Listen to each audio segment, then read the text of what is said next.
এসেছি বারাসাত সন্ধানীতে। এদের থিম হচ্ছে ইসকনের মন্দির। এদের এবারের থিম মায়াপুরের ইসকন মন্দির। ইসকন মন্দিরের আদলে, মায়াপুরের ইসকন মন্দিরের আদলে এদের মন্দিরটাকে বা প্যান্ডেলটাকে তুলে ধরা হয়েছে।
মোটামুটি বারাসাতে যতগুলো দেখলাম সবই দেখো বেশ খোলামেলা, কিন্তু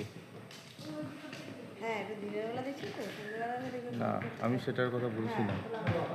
অনেকখানি একটা জায়গা জুড়ে খোলামেলা করেছে, অহেতুক সেই উপরে ওঠা নিচে নামার ওই জিনিসগুলো করেনি।